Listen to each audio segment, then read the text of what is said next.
Welcome to Hustle System. My name is Mikhail and I help people master their mindset, build a better business, and help you live your life on your terms. In this video, we're going to be talking about networking and how to network your way to the top to achieve more success in your business, in your personal life, in your relationships, and in every aspect of your life. As always, if you have not yet subscribed to the channel, please take a moment right now, click the subscribe button. It really means a lot. If you have subscribed but haven't clicked the notification bell, please click that notification bell so you can be notified when I upload more videos. It really means a lot. So, networking. What's that all about? I used to think it was totally useless. I'm going to be honest. And then I went to school and my teacher used to tell me your network is your net worth and all these things. And I'm like, yeah, okay, cool. And then something happened. I had one person that I met completely transform my life. Okay, long story short, met somebody, transformed my life in a very, very positive way career-wise. Okay, so one opportunity led to another opportunity, and that cascade led to me being here today. And that is the way that we're going to think about networking when it comes to the culture that we set forward on this channel, when it comes to the community that we push. And by the way, this is a perfect segue for you to check out the free community that we have for Hustle System, which has some of the best content in the world. It's the #1 community for entrepreneurs where we give support, exclusive content, Q&As, and much more. We're going to include a link down below. And the way that we treat the community is the way that you should treat your networking efforts. Because I think too many people go to these conferences and they have these cards and like, take my card, take my card, take my card, take my card. And they're not creating anything. They're not creating any value. They're not creating any reciprocity. They're not creating any sort of impact or impression that's going to last. And I have that where I'll go and I'll look at the stack of cards after and I still take them. I don't really like them because I feel like they destroy the planet, to be completely honest. So for me, like, it actually really is a pet peeve when people hand me a business card. I'm like, please don't do that. Like, I no longer use them. I refuse to use business cards. I say just pop me on your phone, call me, text me, or email my assistant. Right? Those are the only two ways to really get a hold of me, is if you can find a way to directly contact me, which you're really lucky, or get through my assistant. And I do that because I want the wall. I want the investment because I've been in so many of these situations.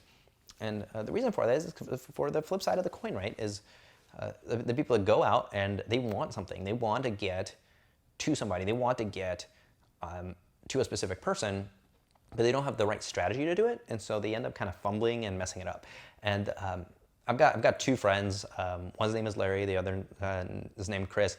They're some of the best networkers I've ever seen. Okay, I'm a pretty good networker. These guys are like on and on. Like, these guys can get to like presidents and like all sorts of stuff. And I've talked to them quite a bit. And maybe I'll have them on the channel here on like, how do you do it? How do you get to this level? How do you get here? And the #1 thing I found is they're very giving and they connect the dots.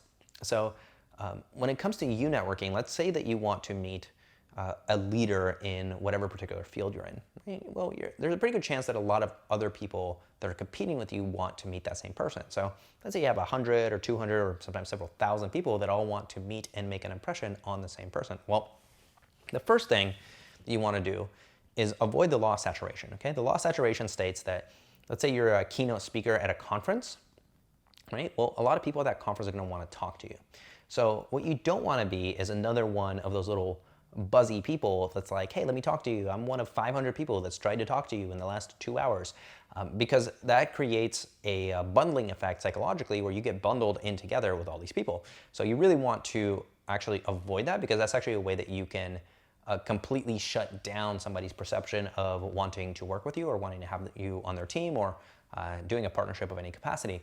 What you want to do is actually create a way for you to establish yourself as some sort of authority and as some sort of value add or value contribution to that person. So a good example of that could be if someone's getting bombarded at a conference, to actually not talk to them and to figure out, okay, who is in their circle that you could talk to instead? Who did they bring to this conference with them? There's a pretty good chance there's an executive assistant there. There's a pretty good chance that there's probably some staff there, maybe even some family members that they have there. And so the person that doesn't have the spotlight, like, that could be somebody's wife, right? And so if you really pay attention, you can see this when you're at these things. You can see the guy, and he's there, and then his wife's like right there, and nobody's talking to his wife, or his wife's talking to like one other person. What you do is then You go and you approach that, and you approach it very casually, right? Because she's probably used to people going through her to get to him. And you can break the pattern. You can say, wow, doesn't it like kind of drive you crazy that, there's gonna be all these contacts. We're not gonna remember any of these people. This is kind of weird, right? So you call out the obvious, and that'll probably be kind of funny for her, right? And then you go, hey, like, what do you guys actually need help with in your business? I'd love to chat. Here you go. And then you create a relationship with her instead. And then on the drive back, they might be having this conversation of like, yeah, all these people keep coming up. I got all these cards, da da da. And she's like, there was this one kid. He seems like he really wants to help out. I'm gonna have Susie, our EA, reach out to him. You would be amazed how many times I've used this method of going through the weakest link and getting to the top, right? So it's like everybody wants to get to the top, but nobody looks at the links around that person. So that's the first tip. 2 is always offer value. Don't be like, hey, I want this from you. Like I get these DMs, man. And if you're in business, you get these DMs. It's like, hey, sir, how would you like to pay money for something? And it's like, dude, I don't want to pay money for anything. Okay, I don't want it. Like immediate no. Blocked. Done. Okay. Or like, hey, how would you like to invest in my company? It's like, no, I don't want to. Leave me alone. Because successful people, our time and our attention is so precious. It's like we have the bubble. It's like, leave us alone, because our bubble is the reason why we're successful. Like, because we're able to stay on task and stay focused and stay productive, we're successful. So I can't have things distract me. Most people that I've talked to that are successful are exactly the same way. They're like, I can't have things distract me. And if it's a good opportunity, it's got to be pre-vetted, right? So understand that your value add has to be proportional to the value that person would appreciate, right? You don't go up to like an industry leader and say like, hey man, if you ever want me to sweep your floor in your house, he's gonna be like, dude, that's weird, man. Like I have like assistants on top of assistants to take care of stuff like that. What are you talking about? You can't go flip around and go like, hey, by the way, I have like a startup. It's got like 2 people. And you're like, dude, you just offered to sweep the floor of my house. And this makes no sense. So you got to make sure that the value is there and figure out what they want, what they need, and how you can plug into it. Instead of going, hey, I've got this cool startup. It's got 2 people. What would you do? He's going to be like a blanket answer, right? Because they've been asked that question a bunch of times. But if you go and you say, hey, I read a story about you. It's kind of fascinating. You started with just 2 people. And I really want to know, did the culture change from 2 people to 1,500 people? Because I know people have like 1,500 people in their company. Like, did the culture change? And just as a quick one, like, what did you do to keep that culture? I've got a small company. I really want to keep this positive culture, but I'll be honest, I'm really scared. Were you scared? And that's going to at least elicit a much more thought out, a much more lucrative response. And at that point, you could say, hey man, I know we're probably too small to have you help now, but look, when we get to 50, maybe 100 employees, I'd love to be able to reach out to you and offer some sort of value if I can with the resources that I have. How does that sound, right? He'll probably push you down to an EA or something like that, but at least now you've created a link, you've created a linkage. There's not a I am now obligated to set a meeting. I'm not obligated. What people hate is obligation that they don't know is going to result in an ROI, right? Like the last thing I want to do is go out and have more of these lunches, more of these meetings, more of the stuff. Like I've declined meetings for this year because it's just no longer serving, right? And granted, a lot of opportunities can come from that, but you have to kind of gauge the level of the person that you're dealing with, right? When you're younger, I've got a video, say yes to everything when you're younger, but later on, you're going to want to put up some more of a force field, some more field testing mechanisms. And as you do that, you need to be aware of other people's, okay? So those are 2 tips. A third tip is actually kind of not obvious, and not enough people do this, is just do cooler stuff. Like this is kind of silly, but just do cooler stuff with your life, because what that's gonna allow you to do is bring other people in on the fun, and you would be amazed how many networking opportunities you can create by doing really weird, esoteric stuff. Like golf is really common, right? Golf is really common in the elite because it's a club. Only so many people can afford to go there. But like a good example is I do saunas. I do Russian spa, which is really hot and really cold. It's great for the immune system. And what that's allowed me to do is it's like $50 for the day. So it's for some people it's pricey, but it's like not too bad. And what that allows me to do is to get very specific people that I want in isolation.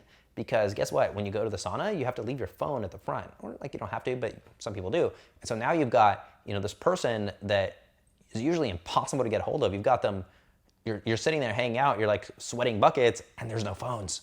There's no Instagram. So all you can do is you can either be totally silent, which creates its own level of rapport. Like if you can be silent with people in a space, right? It creates kind of a unique understanding that we don't need to fill in the gaps. So that creates kind of a mutual rapport, but also you can have a conversation and build rapport that way as well. So that's my strategy for it, and that's allowed me to generate, lots of money with deals, not just for myself.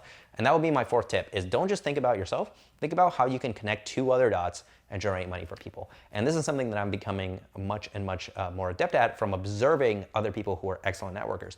They don't make it all about themselves. They will say, hey, you've got a company that needs widgets. You know what? That guy over there has really good widgets. Hold on.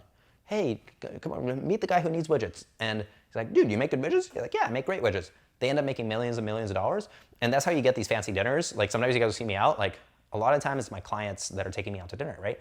And it's because you help other people make lots and lots of money. So they have a positive association with you in their mind. And they're more than happy to reciprocate that in referrals or whatever that looks like. And the way that works out is, tip number 5 is if you're going to ask for referrals, do it very politely, right? If you hook up the widget guys and you run like a tech company, you go, hey man, we got a tech company. If you know anybody, just send them my way, no sweat. And lo and behold, 2 months later, 3 months later, a year later, it's like, hey brother, I remember you mentioning you had a tech company. I've got this guy on the phone here, and he's looking to invest in some tech. I forgot, what do you do again? And then lo and behold, like the guy he has on the phone is like some crazy guy you've always wanted to meet. It happens all the time. Like it's kind of weird, right? You're like, oh wow, that's really wild because so-and-so knows so-and-so knows so-and-so. So be very aware of these dynamics. And then the last piece of advice I would give, they tell you not to burn bridges. And I'm actually going to disagree here. Sometimes you need to. There are certain people you just don't want to be associated with. There are certain companies, certain organizations that are shady. And sometimes it's better to make a statement and to say, I will not do my business the way that they do business, and I will proactively cut the bridge and burn the bridge and burn the boats as well, and never go to that little island ever again. And that's something that's very difficult, and that can have very aggressive opportunity cost if you do it the wrong way. So if you're gonna do it the right way, and maybe we'll make a separate video about that because it's already been a long video. But just keep in mind this idea of like never burn bridges, I actually don't agree with it. Sometimes what happens is you'll burn a bridge with someone and then somebody else will say, I saw what you did there. They are not ethical in the way they do business. I actually admire that. Here's a 10 times better opportunity. And I've had that happen several times where it's like, here's an opportunity that's 10 times better. And it also resonates with what you stand for, right? If there's an organization or individuals that aren't playing by the rules. They're let's just say shady, right? And that's not what you stand for, and you're not comfortable there. Well, first off, leave. Second off, minimize contact. But if it's kind of like an aggressive obligation thing, sometimes you have to cut the thread. Sometimes you have to burn the bridge and say, you know what? That's not what I stand for. That is not what I stand for as a human being. And the worst thing that you can do is be associated with that. Because now there are very reputable people that want to work with you, and they're looking at that association and they're going, I don't know if I can work with you because you're associated with these people. And then you go, well, I'm not really that associated. Like, yeah, but like you guys are associated. So there's a point where you go, like you can even make like a public display of burning that bridge. Just be very, very careful because you have to be aware of who those people know and what relationships they have and the chain reaction effect that gets set off. And again, I avoid doing it too publicly. I prefer to do that in a private conversation, but sometimes people leave you no choice. So that's the last kind of more aggressive thing. I'm always more of like a collaborative frame kind of guy. Like you guys know me pretty well. Collaborative frame, win-wins, create value, connect the dots, help other people win. That stuff's really, really good, really, really great, and really, really fun to do. But just don't be afraid to stand up for yourself and actually recognize your own self-worth and the things that you bring to the table.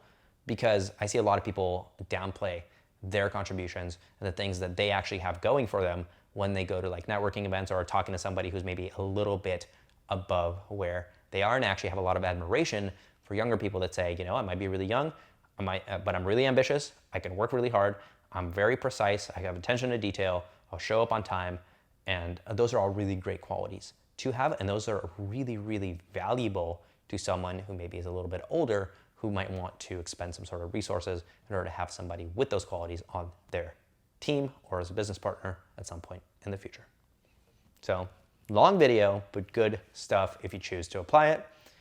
As always, if you haven't checked out our mentoring program, I highly recommend you check that out. I'll include a link down below. 12 weeks of awesome marketing training, including mindset, how to build funnels, how to write copy, how to do sales, how to build a digital product and sell it online so you can have a recurring income, and much, much more. We'll include a link down below. And if you have not yet joined the Hustle System community, as I mentioned earlier, I highly recommend you check that out. It's absolutely free for the community. You can join it, you can check it out, you can network with like-minded individuals and entrepreneurs all across the globe, backed by content, Q&As, a lot of other awesome stuff. This has been Hustle System. My name is Mikhail. I help people master their mindset, build a better business, and help you live your life on your terms. Love you. I appreciate you taking the time to watch this video, and I will see you in the next one.